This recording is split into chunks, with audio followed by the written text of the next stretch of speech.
Hello മക്കളെ, നമ്മൾ sexual reproduction flowering plants എന്നുള്ള ചാപ്റ്റർ വളരെ ഓടിച്ചിട്ട് വളരെ പെട്ടെന്ന് റിവൈസ് ചെയ്യാൻ പോവാണ്. അപ്പോൾ ക്വിക്ക് റിവിഷൻ്റെ ഭാഗമായിട്ട് വളരെ പ്രധാനപ്പെട്ട പോയിന്റുകളിലൂടെയാണ് നമ്മളിങ്ങനെ പറഞ്ഞു പോവുക. മക്കളെ എൻ്റെ കൂടെ തന്നെ പറഞ്ഞു നോക്കാം കേട്ടോ. ഇതൊക്കെ നിങ്ങൾ കേട്ടായിരിക്കും. ജസ്റ്റ് ഒന്ന് കണ്ണടച്ച് കേട്ടിരുന്നാൽ എല്ലാം നിങ്ങൾക്ക് വൃത്തിയായിട്ട് മനസ്സിലാവും. തുടങ്ങാം നമുക്ക്. സെക്ഷൽ റീപ്രൊഡക്ഷൻ എന്ന് പറഞ്ഞാൽ എല്ലാവർക്കും അറിയാം, process of producing new individual by the fusion of gamete. Male പാരന്റും ഫീമെയിൽ പാരന്റും ഉണ്ട്. മെയിൽ ഗമേറ്റും ഫീമെയിൽ ഗമേറ്റും പ്രൊഡ്യൂസ് ചെയ്യും. അത് കൂടി ചേർന്ന് സൈഗോട്ട് ഉണ്ടായത് എംബ്രിയോയി പുതിയ കുഞ്ഞുണ്ടാവുന്ന ആ ടൈപ്പ് റീപ്രൊഡക്ഷനെ പറയുന്ന പേരാണ് സെക്ഷൽ റീപ്രൊഡക്ഷൻ. എല്ലാവർക്കും അറിയും. Individual formed will be genetically different from the parent. Male പാരന്റിൽ നിന്നും ഫീമെയിൽ പാരന്റും ഡിഫറൻ്റ് ആയിട്ടുള്ള സെല്ലുകൾ അഥവാ ഗമേറ്റ്സുകൾ കൂടി ചേർന്നുണ്ടാവുന്ന കുഞ്ഞ് മെയിൽ പാരന്റിൽ നിന്നും ഫീമെയിൽ പാരന്റിൽ നിന്നും ഡിഫറൻ്റ് ആയിരിക്കും. അഥവാ ജനറ്റിക്കലി ഡിഫറൻ്റ് ആയുള്ള ഓർഗാനിസംസ് ആണ് സെക്ഷൽ റീപ്രൊഡക്ഷൻ വഴി പ്രൊഡ്യൂസ് ചെയ്യാം. അത് sexual reproduction bring down genetical variation. അതുകൊണ്ടാണ് സെക്ഷൽ റീപ്രൊഡക്ഷൻ ജനറ്റിക്കൽ വേരിയേഷൻ ഉണ്ടാക്കുന്നതെന്ന് പറയുന്നത്. ഇങ്ങനെ നമ്മൾ പറയണേ, ആൻജിയോസ്പേമിൻ്റെ സെക്ഷൽ റീപ്രൊഡക്ഷൻ ആണ് പഠിക്കുന്നത്. ആൻജിയോസ്പേം എന്ന് പറഞ്ഞു കഴിഞ്ഞാൽ ഫ്ലവറിംഗ് പ്ലാന്റ് എന്നാണ് അതിൻ്റെ അർത്ഥം. അങ്ങനെ ഫ്ലവറിംഗ് പ്ലാന്റിൻ്റെ റീപ്രൊഡക്റ്റീവ് ഓർഗൻ എന്ന് പറയുന്നതാണ് ഫ്ലവർ എന്ന് പറയുന്നത്. ഫ്ലവർ എന്ന് പറഞ്ഞാൽ റീപ്രൊഡക്റ്റീവ് ഓർഗൻ ഓഫ് ആൻജിയോസ്പേം ആണെന്ന് എല്ലാവർക്കും അറിയാം. Flowers are morphological and embryological marvels. മോർഫോളജിയിൽ നോക്കുകയാണെങ്കിൽ എംബ്രിയോളജിക്കലി നോക്കുകയാണെങ്കിൽ അവർ അത്ഭുതകരമാണ്. ആ പോയിന്റ് ഓർത്തിരിക്കുക. Flowers are morphologically and embryologically marvels and act of the site of sexual reproduction. ഇനി നമ്മൾ പറയാൻ പോണേ, ഒരു ഫ്ലവറിന് പ്രധാനമായിട്ട് 4 ഭാഗങ്ങളുണ്ട് നിങ്ങൾക്കറിയാം. Calyx, corolla, androecium and gynoecium. കാലിക്സും കൊറോളനെയും നമ്മൾ ആക്സസറി പാർട്സ് അല്ലെങ്കിൽ നോൺ എസെൻഷ്യൽ പാർട്സ് എന്നാണ് പറയുക. എന്നാൽ ആൻഡ്രീഷ്യത്തിനെയും ഗൈനീഷ്യത്തിനെയും നമ്മൾ റീപ്രൊഡക്റ്റീവ് പാർട്ട് അല്ലെങ്കിൽ എസെൻഷ്യൽ പാർട്ടുകൾ എന്നാണ് പറയുക. അതിൽ ആൻഡ്രീഷ്യമാണ് മെയിൽ റീപ്രൊഡക്റ്റീവ് പാർട്ട്, ഗൈനീഷ്യമാണ് ഫീമെയിൽ റീപ്രൊഡക്റ്റീവ് പാർട്ട് എന്ന് എല്ലാവർക്കും അറിയാം. ഇനി നമുക്കറിയാം, സെക്ഷൽ റീപ്രൊഡക്ഷനിൽ 3 ഇവൻറ്റുകളാക്കി നമ്മൾ തിരിച്ചിട്ടുണ്ട്. ഏറ്റവും most crucial and vital event ആണ് എന്തെന്ന് പറയപ്പെടുന്നത് ഫെർട്ടിലൈസേഷൻ ഇവൻറ്റ്. ഫെർട്ടിലൈസേഷന് മുന്നേ കുറച്ച് ഇവൻറ്റ്സ് നടക്കുന്നുണ്ട്. അതിനെ നമ്മൾ പ്രീ ഫെർട്ടിലൈസേഷൻ ഇവൻറ്റ് എന്ന് പറയും. ഫെർട്ടിലൈസേഷൻ ശേഷം നടക്കുന്ന കുറച്ച് ഇവൻറ്റ്സ് ഉണ്ട്. അതിന് നമ്മൾ പോസ്റ്റ് ഫെർട്ടിലൈസേഷൻ ഇവൻറ്റ്സ് എന്നാണ് പറയുക. Pre fertilisation ഇവൻറ്റിൽ 2 ഇവൻറ്റുകളാണുള്ളത്. ഗ്യാമറ്റോജെനിസിസ് അഥവാ ഗമേറ്റ് ഫോർമേഷൻ, പിന്നെ ഗമേറ്റ് ട്രാൻസ്ഫർ ചെയ്യുന്ന പ്രക്രിയ. പ്ലാന്റ്സിൽ ഗമേറ്റ് ട്രാൻസ്ഫർ ചെയ്യുന്നതിനെ പറയുന്ന പേരാണ് പോളിനേഷൻ. അപ്പോൾ അത് രണ്ടും കഴിഞ്ഞാൽ പിന്നെ നമ്മൾ ഫെർട്ടിലൈസേഷനിലേക്ക് വരും. ഫെർട്ടിലൈസേഷൻ എന്ന് പറഞ്ഞു കഴിഞ്ഞാൽ ആൻജിയോസ്പേമിൽ ഡബിൾ ഫെർട്ടിലൈസേഷൻ ആണ് നടക്കുക. അത് കഴിഞ്ഞിട്ട് പോസ്റ്റ് ഫെർട്ടിലൈസേഷൻ ഇവൻറ്റിൽ നമുക്ക് 4 ഇവൻ്റാണ് ഉണ്ടാവുക. എൻഡോസ്പേമിൻ്റെ formation, embryo development, seed formation, fruit formation. ഇത്രയുള്ളൊരു ഓവറോൾ ചാപ്റ്റർ. അപ്പോൾ നമ്മൾ തുടങ്ങാൻ പോണേ പ്രീ ഫെർട്ടിലൈസേഷൻ ഇവൻറ്റും അതിലുള്ള സ്ട്രക്ചറുകളാണ് നമ്മൾ പഠിക്കാൻ പോകുന്നത്. ശരിക്കും നോക്കണം കേട്ടോ. Pre fertilisation event characteristic organ of sexual reproduction എന്ന് എല്ലാവരും കേട്ടിട്ടുണ്ട്. Flowers are modified shoot with nodes. ഒരു ഫ്ലവർ എന്ന് പറയുന്നത് മോഡിഫൈഡ് ഷൂട്ടാണ്. അതിൽ നോട്ട്സും ഇന്റർനോട്ട്സും ഒക്കെ ഉണ്ടാവും. ഒരു ഫ്ലോറൽ ലീവ്സ് ആണ് ഉണ്ടാവും. നോട്ട്സും ഇന്റർനോട്ട്സ് ഒക്കെ മോഡിഫൈ ചെയ്തിട്ട് മോഡിഫൈഡ് കണ്ടൻസ്ഡ് ഷൂട്ടാണ് ഫ്ലവർ എന്ന് പറയുന്നത്. ഒരു ഫ്ലവറിൽ 4 ഭാഗങ്ങളുണ്ട് നമ്മൾ പറഞ്ഞു. Calyx, corolla, androecium and gynoecium എന്ന് എല്ലാവരും പറഞ്ഞു. അതിൽ മെയിൽ റീപ്രൊഡക്റ്റീവ് ഓർഗൻ ആണ് ആൻഡ്രീഷ്യം എന്ന് പറയുന്നത്. ആൻഡ്രീഷ്യത്തിന്റെ മോണോമർ യൂണിറ്റിനെ പറയുന്ന പേരാണ് സ്റ്റെയ്മൻ. അഥവാ ഒരുപാട് സ്റ്റെയ്മനുകൾ കൂടി ചേർന്നാണ് ആൻഡ്രീഷ്യം. ആൻഡ്രീഷ്യത്തിന്റെ മോണോമർ യൂണിറ്റ് ആണ് സ്റ്റെയ്മൻ. സ്റ്റെയ്മന് 2 ഭാഗങ്ങളാണുള്ളത്. ഫിലമെന്റ് ഉണ്ട്, ആന്തർ ഉണ്ട്. നമുക്കറിയാം സ്റ്റെയ്മൻ 2 ഭാഗങ്ങളുണ്ട്, ഫിലമെന്റ് ഉണ്ട്, ആന്തർ ഉണ്ട്. ഈ ലോങ് ട്യൂബുലർ സ്റ്റാക്ക് ആണ് ഫിലമെന്റ് എന്ന് പറയുന്നത്. ഈ അപ്പർ ബൈലോബ്ഡ് പാർട്ടാണ് ആന്തർ എന്ന് പറയുന്നത്. ഇനി നമുക്ക് പറയാൻ പറ്റും, ഫിലമെന്റിന്റെ proximal end is connected to thalamus or petal. Proximal end connect ചെയ്തിരിക്കുന്ന ഒന്നെങ്കിൽ തലാമസിലേക്ക് അല്ലെങ്കിൽ പെറ്റലിലേക്കാണ് നമുക്കറിയാം. ഇനി നമ്മൾ പറയാൻ പോണേ, ഒരു transverse cross section of anther എടുത്തു കഴിഞ്ഞാൽ we will get A 4 sided structure. ഒരു 4 സൈഡുള്ള സ്ട്രക്ചറാണ് നമുക്ക് കിട്ടുക. ആ ടെട്രാഗണൽ സ്ട്രക്ചറാണ് കിട്ടുക 4 സൈഡിലെന്ന് പറഞ്ഞു. ആ ടെട്രാഗണൽ സ്ട്രക്ചറിന്റെ 4 സൈഡിലും ഓരോ സ്പെഷ്യലൈസ്ഡ് സ്ട്രക്ചറുകൾ ഉണ്ടായിരിക്കും. 4 കോർണറിലും. ആ 4 കോർണറിലുള്ള സ്പെഷ്യലൈസ്ഡ് സ്ട്രക്ചറിനെ വിളിക്കുന്ന പേരാണ് മൈക്രോസ്പൊറാഞ്ചിയ എന്നാണ് വിളിക്കുക. എന്താ വിളിക്കുക? മൈക്രോസ്പൊറാഞ്ചിയ. അപ്പോൾ ഒന്നുകൂടി പറയും, ഫിലമെന്റ് ഉണ്ട്. ഫിലമെന്റിന്റെ പ്രോക്സിമൽ എൻഡ് കണക്ട് ചെയ്തിരിക്കുന്ന തലാമസ് ഓർ പെറ്റലിലേക്കാണ്. അപ്പർ ബൈലോബ്ഡ് ആയിട്ടുള്ള ആളാണ് ആന്തർ എന്ന് പറയുന്നത്. ഓരോ ലോബിലും 2 തീക്ക വീതമുണ്ട്. അതുകൊണ്ട് ഡൈത്തീക്കസ് എന്ന് വിളിക്കും. നമ്മൾ ട്രാൻസ്വേഴ്സ് ക്രോസ് സെക്ഷൻ എടുത്തു കഴിഞ്ഞാൽ നമുക്ക് ടെട്രാഗണൽ ആയിട്ടുള്ള സ്ട്രക്ചർ കിട്ടും. അതിന്റെ 4 കോർണറിൽ എന്തുണ്ടായിരിക്കും? സ്പെഷ്യലൈസ്ഡ് സ്ട്രക്ചർ കൊണ്ട് മൈക്രോസ്പൊറാഞ്ചിയ എന്നാണ് അറിയപ്പെടുക. ഇനി മൈക്രോസ്പൊറാഞ്ചത്തിന്റെ സ്ട്രക്ചറിലേക്ക് നമ്മൾ സൂക്ഷിച്ച് നോക്കണം. മൈക്രോസ്പൊറാഞ്ചത്തിന് ചുറ്റും കവർ ചെയ്തിട്ട് 4 വോൾ ലെയേഴ്സ് ഉണ്ട്. പെട്ടെന്ന് പറഞ്ഞാൽ എപ്പിഡർമിസ് ഉണ്ട്, എൻഡോദീഷ്യം ഉണ്ട്, മിഡിൽ ലെയേഴ്സ് ഉണ്ട്, അതുപോലെ തന്നെ ടപ്പീറ്റം ഉണ്ട്. ഈ എപ്പിഡർമിസിനെയും എൻഡോദീഷ്യത്തിനെയും മിഡിൽ ലെയേഴ്സിനെയും കൂടി നമ്മൾ കൂട്ടി വിളിക്കുന്ന പേരാണ് ഔട്ടർ 3 ലെയേഴ്സ് എന്നാണ് പറയുക. എന്നാൽ ടപ്പീറ്റത്തെ നമ്മൾ ഇന്നർ മോസ്റ്റ് ലെയർ എന്നാണ് പറയുക. ഈ ഔട്ടർ 3 ലെയേഴ്സിന്റെ ഫംഗ്ഷൻ എന്താണ്? Protection and help in the dehiscence of anther. എന്നാൽ ടപ്പീറ്റം എന്ന് പറഞ്ഞു കഴിഞ്ഞാൽ ഡെൻസ് സൈറ്റോപ്ലാസം ഉള്ളതാണ്. ജനറലി മോർ ദാൻ 1 ന്യൂക്ലിയസ് അഥവാ മൾട്ടി ന്യൂക്ലിയേറ്റഡ് ആണ്. അവരുടെ ഫംഗ്ഷൻ എന്താ? ടപ്പീറ്റം സെല്ലുകളുടെ ഫംഗ്ഷൻ എന്താ? They provide the nutrition for nourishment to the developing pollen ഗ്രെയിൻസിന് നറിഷ്മെന്റ് കൊടുക്കുക എന്നുള്ളതാണ്. ഇനി നമ്മൾ പറയാൻ പോണേ, ടപ്പീറ്റവും നടന്നു കഴിഞ്ഞാൽ നമ്മൾ മൈക്രോസ്പൊറാഞ്ചത്തിന്റെ ഏറ്റവും കേന്ദ്രഭാഗത്ത് ഒരു കൂട്ടം സെല്ലുകളുണ്ട്. ആ സെല്ലുകളെ വിളിക്കുന്ന പേരാണ് സ്പോറോജീനസ് ടിഷ്യൂ എന്നാണ് വിളിക്കുക. കണ്ടോ, ഇതിനെ വിളിക്കുന്ന പേരാണ് സ്പോറോജീനസ് ടിഷ്യൂ എന്നാണ് വിളിക്കുക. സ്പോറോജീനസ് ടിഷ്യൂലെ ഓരോ സെല്ലുകളും എന്തായിട്ട് മാറും? സ്പോറോജീനസ് ടിഷ്യൂലെ ഇപ്പോൾ നമ്മൾ പറഞ്ഞു എപ്പിഡർമിസ്, എൻഡോദീഷ്യം, മിഡിൽ ലെയേഴ്സ്, ടപ്പീറ്റം ഒക്കെ നമ്മൾ പറഞ്ഞു. ഇവരുടെ functions innermost layer and tapetum അതൊക്കെ നമ്മൾ പറഞ്ഞു കഴിഞ്ഞു. ഇനി മൈക്രോസ്പോറോജെനിസിലേക്കാണ് നമ്മൾ പോകുന്നത്. ആന്തറിന്റെ ഉള്ളിൽ എന്തുണ്ട്? ഡെവലപ്പ് ചെയ്തിട്ടുള്ള സ്പോറോജീനസ് ടിഷ്യൂ ഉണ്ട്. ആന്തറിന്റെ മൈക്രോസ്പൊറാഞ്ചത്തിന്റെ ഉള്ളിൽ സ്പോറോജീനസ് ടിഷ്യൂലെ ഓരോ സെല്ലുകളും ഡെവലപ്പ് ചെയ്തിട്ട് പോളൻ മദർ സെൽ അല്ലെങ്കിൽ മൈക്രോസ്പോർ മദർ സെല്ലുകളായിട്ട് മാറും. ഓരോ മൈക്രോസ്പോർ മദർ സെല്ലും മിയോസിസിന് പോയിട്ട് 4 മൈക്രോസ്പോറുകളുടെ ഒരു കൂട്ടമായിട്ട് മാറും. അപ്പോൾ അതിനെ വിളിക്കുന്ന പേരാണ് മൈക്രോസ്പോർ ടെട്രാഡ് അല്ലെങ്കിൽ പോളൻ ടെട്രാഡ് എന്നാണ് വിളിക്കുക. അപ്പോൾ ഒരു സ്പോറോജീനസ് ടിഷ്യൂലുള്ള ഒരു സെല്ല് മൈക്രോസ്പോർ മദർ സെൽ അല്ലെങ്കിൽ പോളൻ മദർ സെല്ലായിട്ട് മാറും. ഓരോ പോളൻ മദർ സെല്ലും അല്ലെങ്കിൽ ഓരോ മൈക്രോസ്പോർ മദർ സെല്ലും മിയോസിസിന് പോയിട്ട് ഓരോ മൈക്രോസ്പോർ ടെട്രാഡുകളായിട്ട് മാറും. ഓരോ മൈക്രോസ്പോർ ടെട്രാഡും ആന്തർ മെച്യൂർ ചെയ്യുമ്പോൾ അതിൻ്റെ അകവശത്ത് ഡീഹൈഡ്രേഷൻ നടക്കുമ്പോൾ മൈക്രോസ്പോർ ടെട്രാഡ് ഡിസോസിയേറ്റ് ചെയ്തിട്ട് ഓരോന്നും ഇൻഡിവിജ്വൽ മൈക്രോസ്പോർ അല്ലെങ്കിൽ പോളൻ ഗ്രെയിൻസ് ആയിട്ട് മാറും. ണ്ടോ? അപ്പോൾ എന്താണ്, മൈക്രോസ്പോർ മദർ സെല്ലിന് മിയോസിസ് സംഭവിച്ചിട്ട് മൈക്രോസ്പോർ ഉണ്ടാവുന്ന പ്രക്രിയക്ക് പറയുന്ന പേരാണ് മൈക്രോസ്പോറോജെനിസിസ്. പഠിച്ചു വയ്ക്കടാ. മൈക്രോസ്പോർ മദർ സെല്ലിന് മിയോസ് സംഭവിച്ചിട്ട് മൈക്രോസ്പോർ ഉണ്ടാവുന്ന പ്രക്രിയക്ക് പറയുന്ന പേരാണ് മൈക്രോസ്പോറോജെനിസിസ് എന്നാണ് പറയുക. അപ്പോൾ മൈക്രോസ്പോർ മദർ സെല്ല് 2N ആണ്, മിയോസ് സംഭവിച്ചിട്ടുണ്ടാവുന്ന മൈക്രോസ്പോർ അഥവാ പോളൻ ഗ്രെയിൻ N ആണ് നമുക്കറിയാം. അപ്പോൾ നമ്മളിങ്ങനെയാണ് കൃത്യമായിട്ട് പഠിക്കേണ്ടത്. ഒരു ആന്തറിൽ 2 ലോബ്, 2 ലോബിലും 2 മൈക്രോസ്പൊറാഞ്ചിയ. അപ്പോൾ ആന്തർ എന്ന് പറഞ്ഞാൽ ബൈലോബ്ഡ് ആണ്, ഡൈത്തീക്കസ് ആണ്, ടെട്രാസ്പൊറാഞ്ചിയേറ്റ് ആണ്. ഓരോ മൈക്രോസ്പൊറാഞ്ചി എന്തായിട്ടാണ് ഡെവലപ്പ് ചെയ്യുക? പോളൻ സാക്ക് ആയിട്ടാണ് ഡെവലപ്പ് ചെയ്യാന്നും കൂടി ഓർത്തിരിക്കാം. ഇപ്പോൾ നമ്മൾ പോളൻ ഗ്രെയിൻ കണ്ടു. പോളൻ ഗ്രെയിൻ നിങ്ങൾ ഓർത്തിരിക്കേണ്ടത് ജനറലി സ്ഫെറിക്കൽ ഇൻ ഷേപ്പാണ്. പോളൻ ഗ്രെയിൻ എന്ന് പറയുന്നത് ജനറലി എന്ത് ഷേപ്പാണ്? സ്ഫെറിക്കൽ ഷേപ്പാണെന്ന് പറയാം. ഇനി അവരുടെ ഡയമീറ്റർ നമുക്ക് പറയുന്നുണ്ട് 25 to 50 മൈക്രോമീറ്റർ ആണ് അയാൾക്ക് ഉണ്ടാവുക. ഇതൊന്നും ഓർത്തിരിക്കേണ്ട. 25 to 50 മൈക്രോമീറ്റർ ഡയമീറ്റർ ആണ് അയാൾക്ക് ഉണ്ടാവുക. എന്നിട്ട് നമ്മൾ പറയണേ ഈ പോളൻ ഗ്രെയിന് ചുറ്റും 2 വോൾ ലേയേഴ്സ് ഉണ്ട്. ഏതൊക്കെ? തിക്കായിട്ടുള്ള ഒരു ഔട്ടർ വാൾ ഉണ്ട്, അതിന് എക്സൈൻ എന്ന് വിളിക്കുക. തിന്നായിട്ടുള്ള ഒരു ഇന്നർ വാൾ ഉണ്ട്, അതിനെ നമ്മൾ ഇൻറ്റൈൻ എന്നാണ് വിളിക്കുക. എക്സൈൻ ഉണ്ടാക്കിയിരിക്കുന്നത് എന്തുകൊണ്ടാണ്? സ്പോറോപൊളനിൻ കൊണ്ടാണ്. എന്നാൽ ഇൻറ്റൈൻ ഉണ്ടാക്കിയിരിക്കുന്നത് സെല്ലുലോസും പൊക്റ്റിനും കൊണ്ടാണ് എന്ന് നമുക്കറിയാൻ പറ്റും. ഇനി നമ്മൾ പറയുകയാണ് എക്സൈനിൽ എല്ലാ ഭാഗത്തും ഉണ്ടാക്കിയിരിക്കുന്നത് എന്തുകൊണ്ടാണ്? സ്പോറോപൊളനിൻ കൊണ്ടാണ്. സ്പോറോപൊളനിൻ ഇല്ലാത്ത ചില അപ്പർച്ചറുകളുണ്ട്, അവരെ നമ്മൾ വിളിക്കുന്ന പേരാണ് ജേം പോസ് എന്നാണ് വിളിക്കുക. Germ pores. അപ്പോൾ എല്ലാവരും ഓർത്തേക്ക്, ഔട്ടർ എക്സൈന് തിക്കാണ്, ഹാർഡ് ഔട്ടർ ലെയർ ആണ്, സ്പോറോപൊളനിൻ കൊണ്ടാണ് ഉണ്ടാക്കിയിരിക്കുന്നത്. എന്നിട്ട് നമ്മൾ പറഞ്ഞതാണ് സ്മൂത്ത് ആയിട്ടുള്ള കണ്ടിന്യൂസ് ഇന്നർ ലെയർ ഉണ്ട്, അത് ഇൻറ്റൈൻ ആണ്, അത് സെല്ലുലോസും പെക്ടോസും കൊണ്ടാണ് ഉണ്ടാക്കിയിരിക്കുന്നത്.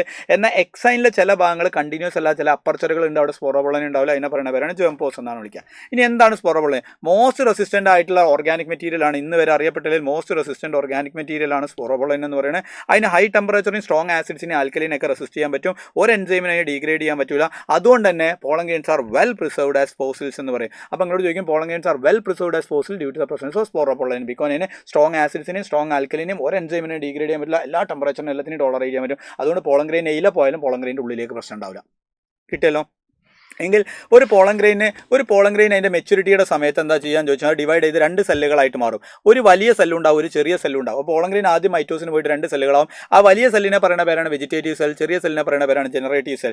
വെജിറ്റേറ്റീവ് സെൽ എന്ന് പറഞ്ഞാൽ അബണ്ടന്റ് സൈറ്റോപ്ലാസം വിത്ത് റിസർവ് ഫുഡ് മെറ്റീരിയൽസ് ആണ്. അതിൽ ലാർജ് ഇറഗുലർലി ഷേപ്ഡ് ആയുള്ള ഒരു വെജിറ്റേറ്റീവ് ന്യൂക്ലിയസ് ഉണ്ടായിരിക്കും. എന്നാൽ വെജിറ്റേറ്റീവ് സെല്ലിൻ്റെ സൈറ്റോപ്ലാസത്തിൽ ഫ്ലോട്ട് ചെയ്ത് കിടക്കുന്ന സ്പിൻഡിൽ ഷേപ്ഡ് ആയിട്ടുള്ള, not my point, spindle shaped ആയിട്ടുള്ള ഒരു ചെറിയ സെല്ലുണ്ട്, അതാണ് ജനറേറ്റീവ് സെൽ എന്ന് പറയുന്നത്. ഇപ്പോൾ പോളൻ ഗ്രെയിൻ 2 സെൽഡ് സ്റ്റേജിലാണ് ഉള്ളത്, നമുക്കറിയില്ലേ. ഇനി 60% ഓഫ് പ്ലാന്റ്സിന് ഷെഡ് ചെയ്യുന്നത്, 60% ഓഫ് പ്ലാന്റ്സും അവരുടെ പോളൻ ഗ്രെയിൻസിനെ ഷെഡ് ചെയ്യുന്നത് 2 സെൽഡ് സ്റ്റേജിലാണ്. ആ 2 സെൽഡ് സ്റ്റേജ് എന്ന് പറഞ്ഞു കഴിഞ്ഞാൽ ഒരു വെജിറ്റേറ്റീവ് സെല്ലും ഒരു ജനറേറ്റീവ് സെല്ലും. എന്നാൽ റിമൈനിങ് 40% പ്ലാന്റ്സ് പോളൻ ഗ്രെയിൻസിനെ ഷെഡ് ചെയ്യുന്നത് 3 സെൽഡ് സ്റ്റേജിലാണ്. അപ്പോൾ എന്താ 3 സെൽഡ് സ്റ്റേജ്? 3 സെൽഡ് സ്റ്റേജ് ആവാൻ വേണ്ടിയിട്ട് ഈ ജനറേറ്റീവ് സെല്ല് ഡിവൈഡ് ചെയ്തിട്ടാണ് 2 മെയിൽ ഗമേറ്റുകളായിട്ട് മാറുക. അപ്പോൾ ഈ ജനറേറ്റീവ് സെല്ല് ഡിവൈഡ് ചെയ്ത് 2 മെയിൽ ഗമേറ്റുകളാകുമ്പോൾ ഒരു വെജിറ്റേറ്റീവ് സെല്ലും 2 മെയിൽ ഗമേറ്റും ആകുമ്പോൾ 3 സെൽഡ് സ്റ്റേജ് ആയി. അപ്പോൾ മജോറിറ്റി ഓഫ് ആൻജിയോസ്പേംസും പോളൻ ഗ്രെയിൻസിനെ ഷെഡ് ചെയ്യുക 2 സെൽഡ് സ്റ്റേജിലാണ്, അഥവാ ഈ 2 സെൽ സ്റ്റേജിലാണ്. റിമൈനിങ് 40% ഓഫ് പ്ലാന്റ്സ് ആണ് എന്ത് ചെയ്യാറുള്ളത്? 3 സെൽഡ് സ്റ്റേജിൽ പോളൻ ഗ്രെയിൻസിനെ ഷെഡ് ചെയ്യാറുള്ളത്. ഓക്കെ അല്ലേ? അപ്പോൾ പോളൻ ഗ്രെയിൻ എല്ലാ കാര്യങ്ങളും നമ്മൾ പറഞ്ഞു. ഇനി പോളൻ അലർജിയാണ് നമുക്ക് പറയാനുള്ളത്. ചില പോളൻ ഗ്രെയിൻസ് എന്ത് കാണിക്കാറുണ്ട്? ഇൻഹേൽ ചെയ്ത് കഴിഞ്ഞാൽ ആസ്മ, ബ്രോങ്കൈറ്റിസ് പോലെയുള്ള അസുഖങ്ങൾ ഉണ്ടാക്കാറുണ്ട്. അങ്ങനെ ഉണ്ടാക്കുന്ന ഒരു പ്ലാന്റിൻ്റെ പേര് മാത്രമേ ചോദിക്കാൻ എക്സാമ്പിളാണ് പാർത്തീനിയം അല്ലെങ്കിൽ കാരറ്റ് ഗ്രാസ്. ഈ കാരറ്റ് ഗ്രാസ് എന്ന് പറഞ്ഞാൽ ഇന്ത്യയിലുള്ള പ്ലാന്റ് അല്ല, അതൊരു കണ്ടാമിനേറ്റഡ് ഇമ്പോർട്ടഡ് വീറ്റിനെ ഇന്ത്യയിലേക്ക് ഇമ്പോർട്ട് ചെയ്തപ്പോൾ അതിൻ്റെ കൂടെ വന്നൊരു ക്രോപ്പ് പ്ലാന്റ് ആണ് ഇതെന്ന് പറയുന്നത് പാർത്തീനിയം അല്ലെങ്കിൽ കാരറ്റ് ഗ്രാസ് എന്ന് പറയുന്നത്. വീറ്റ് പ്ലാന്റ് ആണ് പാർത്തീനിയം അല്ലെങ്കിൽ കാരറ്റ് ഗ്രാസ്. അപ്പോൾ പോളൻ അലർജി ഉണ്ടാക്കുന്നത് ആരും ചോദിച്ചാൽ പാർത്തീനിയം അല്ലെങ്കിൽ കാരറ്റ് ഗ്രാസ്. അത് ഇന്ത്യയിലല്ല, വീറ്റിനെ ഇന്ത്യയിലേക്ക് ഇൻട്രൊഡ്യൂസ് ചെയ്തപ്പോൾ അതിൻ്റെ കൂടെ വന്നതാണ്. ഇനി ചില ആളുകൾ പോളൻ ഗ്രെയിൻസിന് അവരുടെ വയബിലിറ്റി നിലനിർത്താനുള്ള കഴിവാണ് പോളൻ വയബിലിറ്റി എന്ന് പറയുന്നത്. ജർമിനേറ്റ് ചെയ്യാനുള്ള കഴിവ് നിലനിർത്താനുള്ള ആ ടൈം പീരീഡിനെ പറയുന്ന പേരാണ് പോളൻ വയബിലിറ്റി. അപ്പോൾ റൈസിലും വീറ്റിലൊക്കെ പോളൻ വയബിലിറ്റി എന്ന് പറയുന്നത് ജസ്റ്റ് 30 മിനിറ്റ്സ് ആണ്. എന്നാൽ നോക്കണേ, റോസേഷ്യ, ലെഗുമിനേഷ്യ, സോളനേഷ്യ ഇവരുടെയൊക്കെ മെച്യൂരിറ്റി എന്ന് പറയുന്നത് പോളൻ വയബിലിറ്റി എന്ന് പറഞ്ഞാൽ മാസങ്ങളോളമാണ്, സെവറൽ മന്ത്സ് എന്നാണ് പറയുന്നത് കേട്ടോ. ഇനി നമുക്ക് പോളൻ ഗ്രെയിൻസിൻ്റെ വയബിലിറ്റി നഷ്ടപ്പെടാതെ അവരെ നമുക്ക് സൂക്ഷിക്കാൻ പറ്റും. അവരെ സൂക്ഷിക്കുന്നത് എവിടെ ഇട്ടിട്ടാണെന്ന് ചോദിച്ചാൽ മക്കൾ പഠിക്കാൻ ലിക്വിഡ് നൈട്രജനിലാണ്. എത്ര ടെമ്പറേച്ചർ? -196 degree Celsius. ടെമ്പറേച്ചർ ഓർത്തിരിക്കുക. -196 ഡിഗ്രി സെൽഷ്യസിലുള്ള ലിക്വിഡ് നൈട്രജൻ ഇട്ട് പോളൻ ഗ്രെയിൻ്റെ വയബിലിറ്റി നഷ്ടപ്പെടാതെ എത്ര കാലം വേണമെങ്കിലും നമുക്ക് സൂക്ഷിക്കാം. അങ്ങനെ പോളൻ ഗ്രെയിൻസിനെ പ്രിസർവ് ചെയ്യുന്നതിനെ പറയുന്ന പേരാണ് cryogenic preservation. Liquid nitrogen -196 degree Celsius കിട്ടി. എങ്കിൽ അടുത്തതാണ് നമ്മൾ മെൽഗമേറ്റ് ഉണ്ടായി കഴിഞ്ഞാൽ നമുക്ക് ഗൈനീഷ്യത്തിലേക്ക് പോകാം. ഗൈനീഷ്യമാണ് ഫീമെയിൽ റീപ്രൊഡക്റ്റീവ് പാർട്ട് എന്ന് പറയുന്നത്. ഗൈനീഷ്യത്തിന് സിംഗിൾ പാർട്ടിനെ പറയുന്ന പേരാണ് ആൻഡ്രീഷ്യത്തിൻ്റെ സ്റ്റേമൻ ആണെങ്കിൽ ഗൈനീഷ്യത്തിൻ്റെ പിസ്റ്റിൽ അല്ലെങ്കിൽ കാർപ്പൽ എന്നാണ് പറയുക. കാസ്റ്റി പിസ്റ്റിന് 3 ഭാഗങ്ങളാണുള്ളത്. Stigma, style, ovary. എല്ലാവർക്കും അറിയാം. സ്റ്റിഗ്മ പറഞ്ഞാൽ പോളൻ ഗ്രെയിൻസിന് വന്ന് ലാൻഡ് ചെയ്യാനുള്ള സ്ഥലം, landing platform for pollen grains ആണ് സ്റ്റിഗ്മ എന്ന് പറയുന്നത്. ഇതാണ് സ്റ്റിഗ്മ എന്ന് പറയുന്നത്. ഈ ലോങ് ട്യൂബുലാർ പാർട്ടാണ് സ്റ്റൈൽ എന്ന് പറയുന്നത്. അതിൻ്റെ താഴെയുള്ള ബൾജ്ഡ് പാർട്ടാണ് ഓവറി എന്ന് പറയുന്നത്. ഓവറിയുടെ ഉള്ളിലുള്ള ഈ ക്യാവിറ്റിക്ക് പറയുന്ന പേരാണ് ഒവേറിയൻ ക്യാവിറ്റി അല്ലെങ്കിൽ ലോക്യൂൾ എന്ന് പറയുന്നത്. അതിലൊരു കുഷൻ ലൈക്ക് സ്ട്രക്ചർ ഉണ്ടാവും, അതിനെയാണ് നമ്മൾ പ്ലാസൻഡ എന്ന് പറയുക. ആ പ്ലാസൻഡയിലേക്ക് അറ്റാച്ച് ചെയ്ത് കിടക്കുന്ന സ്ട്രക്ചറിനെ പറയുന്ന പേരാണ് ഓവ്യൂൾ എന്നാണ് പറയുക, ഓവ്യൂൾ. അപ്പോൾ സ്റ്റിഗ്മ, അതിൻ്റെ താഴെ സ്റ്റൈല്, ഓവറി, ഓവറിയുടെ ഉള്ളിലുള്ള ക്യാവിറ്റിയാണ് ഒവേറിയൻ ക്യാവിറ്റി, അതിൻ്റെ ഉള്ളിലുള്ള കുഷൻ ലൈക്ക് സ്ട്രക്ചറാണ് പ്ലാസൻഡ, അതിലേക്ക് അറ്റാച്ച് ചെയ്ത് കിടക്കുന്ന സ്ട്രക്ചറാണ് ഒവ്യൂൾ എന്ന് പറയുന്നത്. ഇനി ഒവ്യൂളിൻ്റെ സ്ട്രക്ചറിലേക്ക് എല്ലാവരും നോക്കണം കേട്ടോ. നോക്കണേ, ഒവ്യൂളിൻ്റെ സ്ട്രക്ചറിലേക്ക് നോക്കുമ്പോൾ ഒവ്യൂളിനെ പ്ലാസൻഡയിലേക്ക് കണക്ട് ചെയ്യുന്ന ഭാഗമാണ് ഫ്യൂണിക്കിൾ. ആ ഫ്യൂണിക്കിളിൻ്റെ താഴെയായിട്ട് ഒരു ഹൈലം, ഒരു ജംഗ്ഷൻ ഉണ്ട്, അതിനെയാണ് ഹൈലം എന്ന് പറയുക. പിന്നെ പ്രൊട്ടക്റ്റീവ് ഇൻഡഗുമെൻസ് ഉണ്ട്, പ്രൊട്ടക്റ്റീവ് കവറിങ്സ് ഉണ്ട്, അതിനെയാണ് ഇൻഡഗുമെൻസ് എന്ന് പറയുക. ഔട്ടർ കവറിങ്സിന് ഔട്ടർ ഇൻഡഗുമെൻസ് എന്നും ഇന്നർ കവറിങ്സിന് ഇന്നർ ഇൻഡഗുമെന്റ് എന്നാണ് വിളിക്കുക. എന്നാൽ ഇൻഡഗുമെന്റ് ഇല്ലാത്തൊരു ഓപ്പണിംഗ് ഇവിടെ കാണും, അതിനെയാണ് മൈക്രോപൈൽ എന്ന് പറയുക. എന്നാൽ ഒവ്യൂളിൻ്റെ ഈ മൈക്രോപൈൽ ഇരിക്കുന്ന ഭാഗത്തെ പോളിനെ പറയുന്ന പേരാണ് മൈക്രോപൈലാർ പോൾ എന്നാണ് പറയുക. മൈക്രോപൈലാർ പോളിൻ്റെ നേരെ ഓപ്പോസിറ്റ് പാർട്ടിനാണ് നമ്മൾ ചലാസലൻ്റ് എന്നാണ് പറയുക. ഇനി ഒവ്യൂളിൻ്റെ ഏറ്റവും കേന്ദ്രഭാഗത്ത് ഒരു കൂട്ടം ഡിപ്ലോയിഡ് ആയിട്ടുള്ള സെല്ലുകളുണ്ട്. ഈ ഡിപ്ലോയിഡ് സെല്ലിനെ വിളിക്കുന്ന പേരാണ് ന്യൂസെല്ലസ്. ആ ന്യൂസെല്ലസിൽ നിന്നാണ് എംബ്രിയോസാക്ക് ഡെവലപ്പ് ചെയ്യുക. ന്യൂസെല്ലസിൽ നിന്നാണ് എംബ്രിയോസാക്ക് ഡെവലപ്പ് ചെയ്യുക. ന്യൂസെല്ലസ് ഡിപ്ലോയിഡ് ആണ്, പക്ഷേ അതിൻ്റെ ഉള്ളിൽ ഉണ്ടാവുന്ന എംബ്രിയോസാക്ക് ഹാപ്ലോയിഡ് ആണ്. അത് ഓർത്തേക്കണം കേട്ടോ. ന്യൂസെല്ലസ് ഡിപ്ലോയിഡ് ആണ്, അതിൻ്റെ ഉള്ളിൽ ഉണ്ടാവുന്ന എംബ്രിയോസാക്ക് ഹാപ്ലോയിഡ് ആണ്. അപ്പോൾ നമുക്ക് മനസ്സിലായി അവിടെ നടക്കുന്ന ഡിവിഷൻ റിഡക്ഷൻ ഡിവിഷൻ ആയിട്ടുള്ള മിയോസിസ് ആണെന്ന് മനസ്സിലായി. ഇനി ഫീമെയിൽ ഗമറ്റോഫൈറ്റ് എങ്ങനെ ഉണ്ടാവണമെന്ന് നോക്കാം. ന്യൂസെല്ലസിൽ നിന്ന് ഒരു സിംഗിൾ സെല്ല് ഡിഫറൻഷ്യേറ്റ് ചെയ്യും. എടാ ന്യൂസെല്ലസിൽ ഒരുപാട് സെല്ലുകൾ ഉണ്ടാവും. ആ ന്യൂസെല്ലസിൽ നിന്ന് ഒരു സിംഗിൾ സെല്ല് ഡിഫറൻഷ്യേറ്റ് ചെയ്ത് വലുതായിട്ട് മാറും. അപ്പോൾ അതിന് നമ്മൾ മെഗാസ്പോർ മദർ സെൽ എന്നാണ് വിളിക്കുക. ന്യൂസെല്ലസ് 2N ആണ്, മെഗാസ്പോർ മദർ സെല്ലും 2N ആണ്. ഈ മെഗാസ്പോർ മദർ സെൽ എന്തിന് പോകുന്നു? മിയോസിസിന് പോകുന്നു. മെഗാസ്പോർ മദർ സെല്ല് മിയോസിസിന് പോയിട്ട് 4 മെഗാസ്പോറുകളുടെ ഒരു കൂട്ടമായി മാറുന്നു. അപ്പോൾ അതിന് നമ്മൾ മെഗാസ്പോർ ടെട്രാഡ് എന്നാണ് വിളിക്കുക, ആണല്ലോ. മെഗാസ്പോർ ടെട്രാഡിൽ 4 മെഗാസ്പോറിൽ 3 എണ്ണം ഡീജനറേറ്റ് ചെയ്തു പോകും, ഒരാൾ മാത്രം ഫംഗ്ഷനിലാവും. ഇതാണ് ഫംഗ്ഷണൽ മെഗാസ്പോർ എന്ന് പറയുന്നത്. അങ്ങനെ മെഗാസ്പോർ മദർ സെല്ലുകൾക്ക് മിയോസ് സംഭവിച്ചിട്ട് മെഗാസ്പോർ ഉണ്ടാവുന്ന പ്രക്രിയക്ക് പറയുന്ന പേരാണ് മെഗാസ്പോറോജെനിസിസ് എന്നാണ് പറയുക. മെഗാസ്പോർ മദർ സെല്ലിന് മിയോസ് സംഭവിച്ച് മെഗാസ്പോർ ഉണ്ടാവുന്ന പ്രക്രിയക്ക് പറയുന്ന പേരാണ് മെഗാസ്പോറോജെനിസിസ്. മിയോസ് സംഭവിക്കുന്നതുകൊണ്ട് ഫംഗ്ഷണൽ മെഗാസ്പോർ എന്നാണ്. ഈ ഫംഗ്ഷണൽ മെഗാസ്പോർ പിന്നീട് എന്തിനു പോകുന്നു? ആദ്യം ഒരു മൈറ്റോസിന് പോയിട്ട് 2 ന്യൂക്ലിയേറ്റ് ആവുന്നു, വീണ്ടും മൈറ്റോസിന് പോയിട്ട് 4 ന്യൂക്ലിയേറ്റ് ആയിട്ട് മാറുന്നു, വീണ്ടും മൈറ്റോസിന് പോയിട്ട് 8 ന്യൂക്ലിയേറ്റ് ആയിട്ട് മാറുന്നു, അല്ലേ? ഒരു സെല്ലും 8 ന്യൂക്ലിയസ് ആവും. അങ്ങനെ 3 മൈറ്റോസുകൾക്ക് ശേഷം ന്യൂക്ലിയർ ഡിവിഷൻ അവിടെ നിന്നിട്ട് പിന്നെ സൈറ്റോപ്ലാസം ഡിവിഷൻ നടക്കും. സൈറ്റോപ്ലാസം ഡിവൈഡ് ചെയ്ത് ഓരോരുത്തരും സെല്ലുകളായി മാറിക്കഴിയുമ്പോൾ ഈ മെച്യൂർഡ് എംബ്രിയോസാക്ക് ആയിട്ട് മാറും. കണ്ടോ, ഒരു മെച്യൂർഡ് എംബ്രിയോസാക്ക് എല്ലാവർക്കും അറിയാം. ഒരു മെച്യൂർഡ് എംബ്രിയോസാക്ക് എന്ന് പറയുന്നത് 7 സെൽഡ് ആയിട്ടുള്ള 8 ന്യൂക്ലിയേറ്റ് സ്ട്രക്ചറാണ്. 7 സെൽഡ് 8 ന്യൂക്ലിയേറ്റ് സ്ട്രക്ചറാണ്. ഇനി നോക്കണം കേട്ടോ. അതിൻ്റെ ചലാസൽ എൻഡിൽ 3 സെല്ലുകൾ ഉണ്ടായിരിക്കും, അതാണ് ആൻറ്റിപോഡൽസ് എന്നാണ് വിളിക്കുക. എന്നാൽ മൈക്രോപൈലാർ എൻഡിൽ 3 സെല്ലുകൾ ഉണ്ടാവും, അവരെ നമ്മൾ എഗ് അപ്പാരറ്റസ് എന്നാണ് വിളിക്കുക. എഗ് അപ്പാരറ്റസിലെ ഈ 2 സെല്ലുകളാണ് സൈനർജിഡ്സ് എന്ന് പറയുന്നത്. ബാക്കിലൊരു വലിയ സെല്ലുണ്ടാവും, അതിനെയാണ് നമ്മൾ എഗ് എന്നാണ് വിളിക്കുക. ഇനി ഈ സൈനർജിഡ്സിൻ്റെ താഴെയായിട്ട് ഒരു സെല്ലുലാർ തിക്നെസ് നിങ്ങൾക്ക് കാണാൻ പറ്റും, അതിനെയാണ് ഫിലിഫോം അപ്പാരറ്റസ് എന്നാണ് പറയുക. ഫിലിഫോം അപ്പാരറ്റസ് സൈനർജിഡുമായി ബന്ധപ്പെട്ടാണ്. ഇയാളുടെ ഫംഗ്ഷൻ എന്താണെന്ന് ചോദിച്ചാൽ guide the entry of pollen tube. Pollen ട്യൂബിനെ എംബ്രിയോസാക്കിന്റെ ഉള്ളിലേക്ക് ഗൈഡ് ചെയ്യുന്നത് ഫിലിഫോം അപ്പാരറ്റസ് ആണ്. Guide the entry of pollen tube in any one of the synergid. Pollen ട്യൂബിനെ സൈനർജിഡിന്റെ ഉള്ളിലേക്ക് ഗൈഡ് ചെയ്യുന്നത് ഫിലിഫോം അപ്പാരറ്റസ് ആണ്. അപ്പോൾ അങ്ങോട്ട് ചോദിക്കും, മൈക്രോപൈലാറെൻഡിലാണ് ഫിലിഫോം അപ്പാരറ്റസ് ഉള്ളത്, സൈനർജിഡുമായി ബന്ധപ്പെട്ടതാണ്. സൈനർജിന്റെ ബാക്കിൽ ഒരു എക്സൽ ഉണ്ടാവും.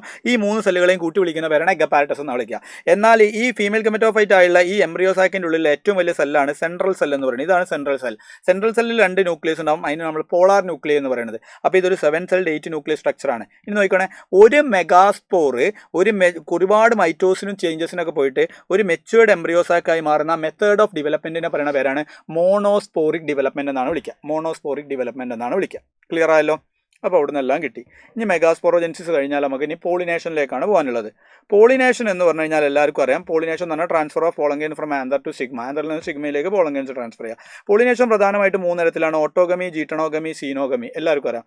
ഓട്ടോഗമി എന്ന് പറഞ്ഞു കഴിഞ്ഞാൽ transfer of pollen grains from anther to sigma of same flower. ഒരു ഫ്ലവറിൻ്റെ ആന്തറിൽ നിന്ന് അതേ ഫ്ലവറിൻ്റെ സിഗ്മയിലേക്ക് പോളൻ ഗ്രെയിൻസ് വീഴുന്നതിനെ പറയുന്ന പേരാണ് ഓട്ടോഗമി എന്നാണ് പറയുക. ഓട്ടോഗമി നടന്നു കഴിഞ്ഞാൽ എന്തുണ്ടാവില്ല? ജനറ്റിക് വേരിയേഷൻ ഉണ്ടാവില്ല. അതിന് പോളിനേറ്റിംഗ് ഏജന്റ് വേണ്ട, കാരണം പാരന്റ് മാറുന്നില്ല, ഫ്ലവറും മാറുന്നില്ല.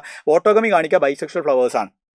അടുത്തത്, ഈ സെൽഫ് പോളിനേറ്റ് ആയുള്ള പ്ലാന്റുകൾ, വയോള ഓക്സാലിസ്, കോമനീല പോലെയുള്ള പ്ലാന്റുകൾ 2 ടൈപ്പ് ഫ്ലവേഴ്സ് കാണിക്കാറുണ്ട്. ചാസ്മോഗ്യാമസ് ഫ്ലവേഴ്സ് ഉണ്ടാവുന്നുണ്ട്, ക്ലീസ്റ്റോഗ്യാമസ് ഫ്ലവേഴ്സ് ഉണ്ട്. ചാസ്മോഗ്യാമസ് എന്ന് പറഞ്ഞാൽ സാധാരണ ഫ്ലവേഴ്സ് പോലെ എക്സ്പോസ്ഡ് ആയുള്ള ഫ്ലവേഴ്സ്. എന്നാൽ ക്ലീസ്റ്റോഗ്യാമസ് എന്ന് പറഞ്ഞാൽ these flowers do not open at all. ഒരിക്കലും തുറക്കില്ല. അപ്പോൾ അവർ ആന്തറും സ്റ്റിഗ്മയും അടുത്തടുത്താണ് ഇരിക്കുക. അപ്പോൾ അവർക്ക് എപ്പോഴും ഓട്ടോഗമി മാത്രമേ നടക്കൂ. അപ്പോൾ cleistogamous flowers produces assured seeds at even the absence of pollinator എന്ന് നമുക്ക് ഉറപ്പ് പറയാൻ പറ്റും. അടുത്താണ് geitonogamy. Transfer of pollen grain from anther of 1 flower to sigma of another flower of same plant.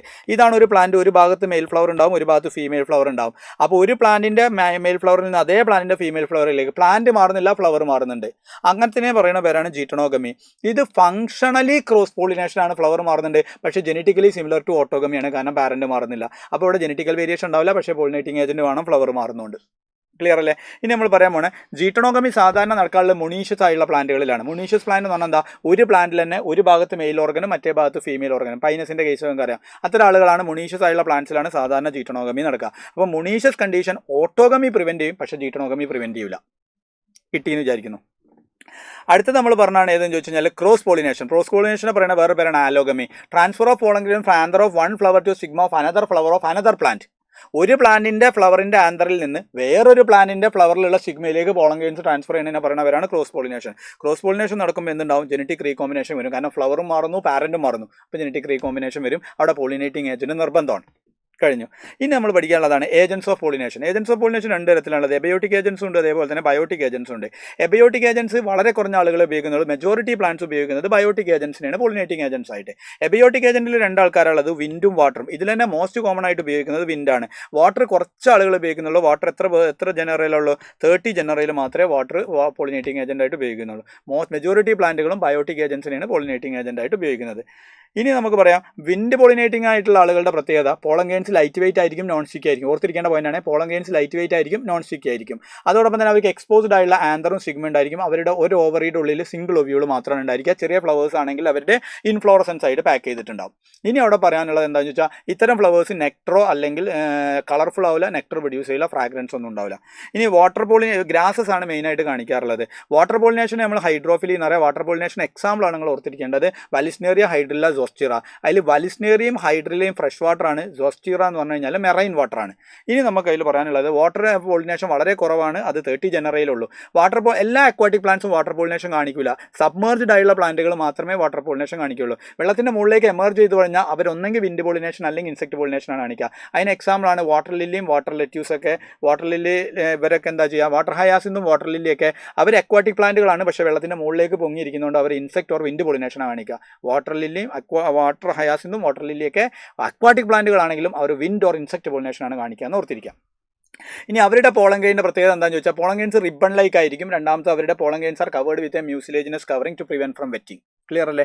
എങ്കിൽ അടുത്ത് നമ്മൾ പറയണത് എന്താ വെച്ചാൽ, അവർക്കും നെക്ടറും ഫ്രാഗ്രൻസ് ഒന്നും ഉണ്ടാവില്ല, സ്മോൾ ഫ്ലവേഴ്സ് ആയിരിക്കും.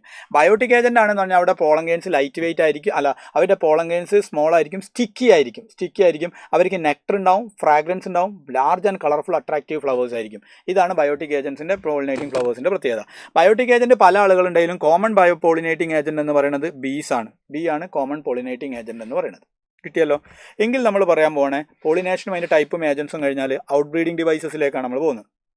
ഒരു പ്ലാന്റ് കണ്ടിന്യൂസ് ആയിട്ട് നോക്കണേ, ഒരു പ്ലാന്റ് കണ്ടിന്യൂസ് ആയിട്ട് ഇൻബ്രീഡിങ്ങിന് പോയി കഴിഞ്ഞാൽ ഉണ്ടാകുന്ന കുഴപ്പമാണ് ഇൻബ്രീഡിംഗ് ഡിപ്രഷൻ. അപ്പോൾ ഇൻബ്രീഡിംഗ് ഡിപ്രഷൻ ഓവർകം ചെയ്യാൻ വേണ്ടിയിട്ട് പ്ലാന്റ്സ് കാണിക്കുന്നതാണ് ഔട്ട് ബ്രീഡിംഗ് ഡിവൈസസ് എന്ന് പറയുന്നത്.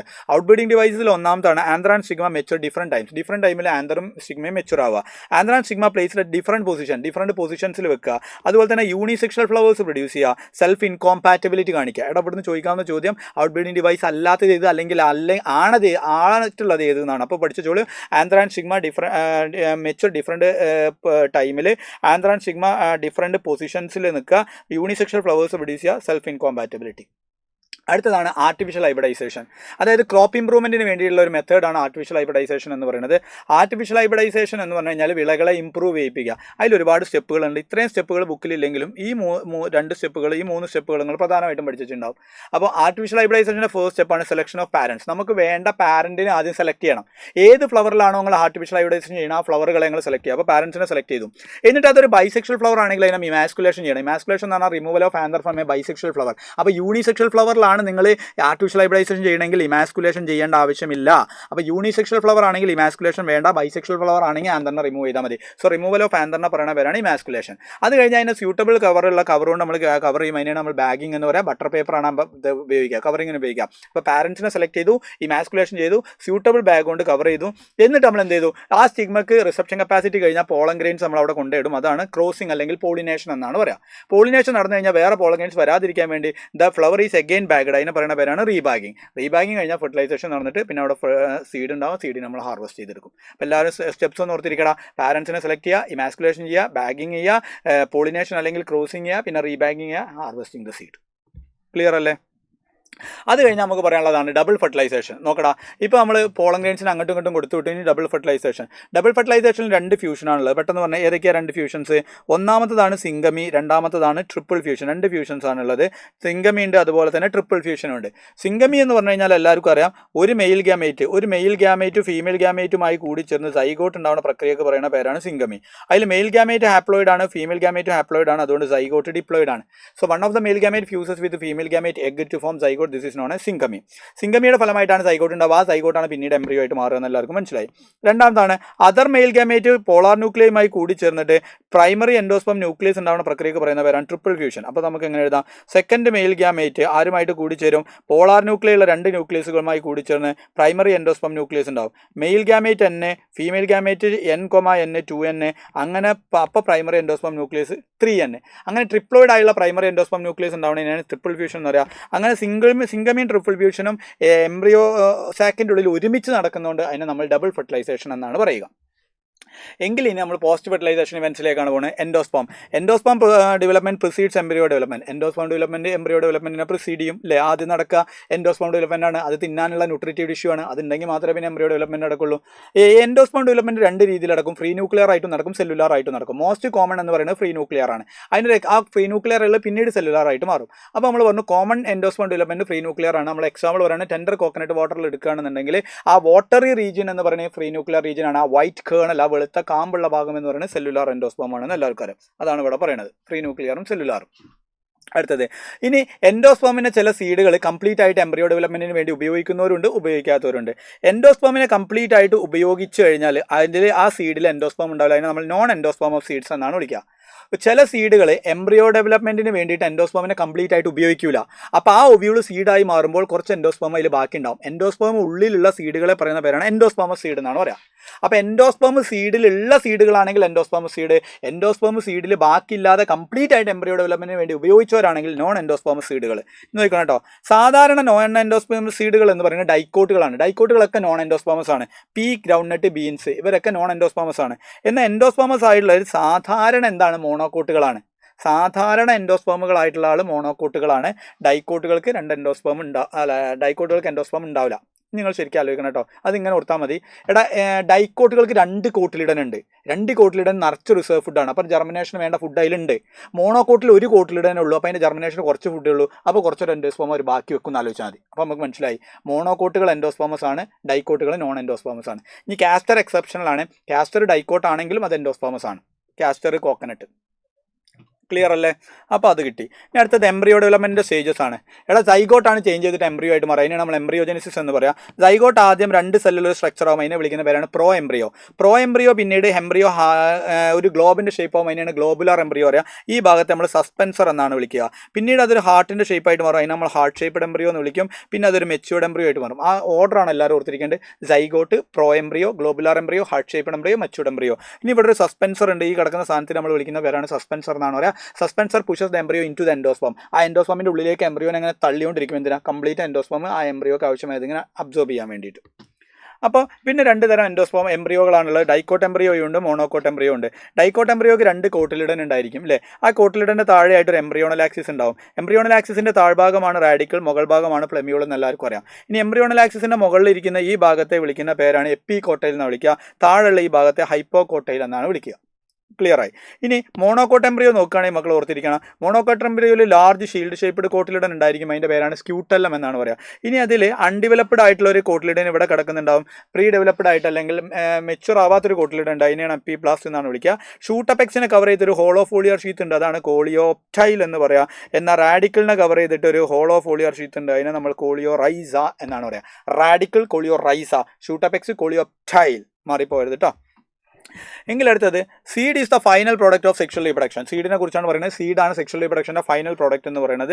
സീഡിൽ എന്തൊക്കെ ഉണ്ടാവുക? സീഡ് കോട്ട് ഉണ്ടാവും, കോട്ടിലിഡൻ ഉണ്ടാവും, എംബ്രിയോണൽ ആക്സിസ് ഉണ്ടാവും. സീഡിന് സീഡ് കോട്ട് ഉണ്ട്, അതിൻ്റെ ഉള്ളിൽ കോട്ടിലിഡൻ ഉണ്ട്, എംബ്രിയോണൽ ആക്സിസ് ഉണ്ട്. എംബ്രിയോണൽ ആക്സിസിൻ്റെ ഒരു ഭാഗം പ്ലെമ്യൂളാണ്, മറ്റേ ഭാഗം റാഡിക്കലാണ്.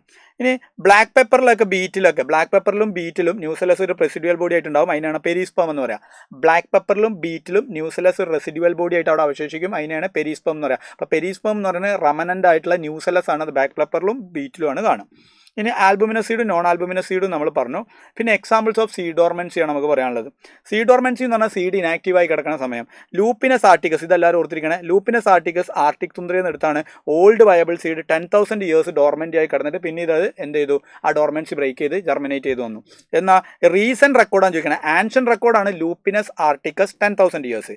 റീസെൻറ്റ് റെക്കോർഡാണ് 2000 ഇയേഴ്സിൻ്റെ, അതൊരു ഡേറ്റ് പാം ആണ്, അതിൻ്റെ പേരാണ് ഫിനിക്സ് ഡാക്ടിലൈഫറ. അത് 2000 ഇയേഴ്സ് ആണ് കിടന്നത്. ആർക്കിയോളജിക്കൽ എക്സ്കവേഷൻ്റെ സമയത്ത് കിങ് ഹെറോൾഡ് പാലസ് നിന്ന് ഡെഡ് സീൻ്റെ അടുത്താണ് അതിനെ എക്സ്കവേറ്റ് ചെയ്തെടുത്ത്. അപ്പോൾ 10,000 വർഷം കടന്നത് ലൂപ്പിനസ് ആർട്ടിക്കസും 2000 വർഷം കടന്നത് ഫിനിക്സ് ഡാക്ടിലൈഫറ എന്ന് പറയുന്ന ഡേറ്റ് പാമാണ്. ആ വർഷം ഇതും കൂടി ഒന്ന് ഓർത്തിരിക്കുക പേരും. എങ്കിൽ ഫ്രൂട്ടാണ് നമുക്ക് പറയാൻ പറ്റുക. Fruit develop from the ovary എന്നാണ് ഡെവലപ്പ് ചെയ്യുക. എന്നിട്ട് ഫ്രൂട്ട് വാളാണ് അതിനെ പെരികാർപ്പ്. ഫ്രൂട്ട് വാൾ ഓവറി വാൾ ഫ്രൂട്ട് വാളായിട്ട് മാറും, അതിൻ്റെ പേരാണ് പെരികാർപ്പ് എന്നാണ് നമ്മൾ പറയുക. ഇനി പെരികാർപ്പ് ഫ്ലഷി ആണെങ്കിൽ അതിനെ ഫ്ലഷി ഫ്രൂട്ട് എന്നും, പെരികാർപ്പ് ഡ്രൈ ആണെങ്കിൽ ഡ്രൈ ഫ്രൂട്ട് എന്നാണ് വിളിക്കുക.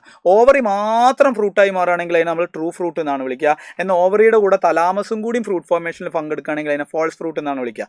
കൃത്യമായിട്ട് ഓർക്കണേ, ഓവറി മാത്രം ഫ്രൂട്ടായി മാറുകയാണെങ്കിൽ ട്രൂ ഫ്രൂട്ട്, ഓവറിയുടെ കൂടെ തലാമസും കൂടി ഫ്രൂട്ട് ഫോർമേഷനിൽ പങ്കെടുക്കുകയാണെങ്കിൽ അതിനെ ഫാൾസ് ഫ്രൂട്ട് എന്നാണ് വിളിക്കുക. ഫാൾസ് ഫ്രൂട്ടിന് എക്സാമ്പിളാണ് ആപ്പിൾ, സ്ട്രോബെറി, കാഷ്യൂ. ഈ ആപ്പിൾ, സ്ട്രോബെറി, കാഷ്യൂവിൻ്റെ ഒക്കെ ഫാൾസ് ഫ്രൂട്ടുകളുടെ തലാമസ് ആണ് എഡിബിൾ പാർട്ട്, നിങ്ങളും കൂടി ഓർത്തിരിക്കുക. അടുത്തതാണ് ഫെർട്ടിലൈസേഷൻ നടക്കാതെ ഫ്രൂട്ട് ഉണ്ടാവുന്ന പ്രക്രിയക്ക് പറയുന്ന പേരാണ് പാർത്തനോകാർപ്പി എന്നാണ് പറയുക. പാർത്തനോകാർപ്പി പാർത്തനോകാർപ്പിക്കായിട്ടുണ്ടാവുന്ന ഫ്രൂട്ടുകളെ parthenocarpic fruits formed without fertilisation ആണ് പറയുന്നത്. പാർത്തനോകാർപ്പിക് ഫ്രൂട്ടിന് എക്സാമ്പിളാണ് ബനാന. പാർത്തനോകാർപ്പി വഴി ഉണ്ടാകുന്ന ഫ്രൂട്ടുകൾ സീഡ്ലെസ് ആയിരിക്കും. അപ്പോമിക്സിസ് എന്ന് പറഞ്ഞാൽ formation of seeds without fertilisation നടക്കാതെ ഫ്രൂട്ട് ഉണ്ടാവുന്നതാണ് പാർത്തനോകാർപ്പി, എന്നാൽ ഫെർട്ടിലൈസേഷൻ നടക്കാതെ സീഡ് ഉണ്ടാവുന്ന പ്രക്രിയയാണ് അപ്പോമിക്സിസ് എന്ന് പറയുന്നത്. അപ്പോമിക്സ് കാണിക്കാറ് ആസ്ട്രേഷ്യൻ, ഗ്രാസസും പോലെയുള്ള ആളുകളാണ്.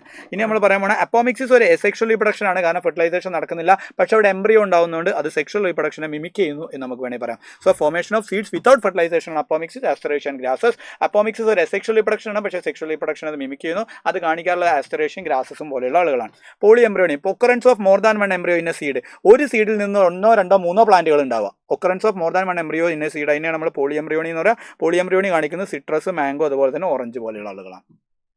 ക്ലിയർ അല്ലേ മക്കളെ? സോ ഇതാണ് നമുക്ക് ഇതിൽ പറയാനുള്ളത്. ഈ ഒരു ഏരിയ മക്കൾക്ക് വൃത്തിയായിട്ട് ഉപയോഗപ്പെട്ടു എന്ന് വിചാരിക്കുന്നു. So wish you all the best guys. അടുത്തൊരു വീഡിയോ സന്ധിക്കും വരെ വണക്കം. Thank you.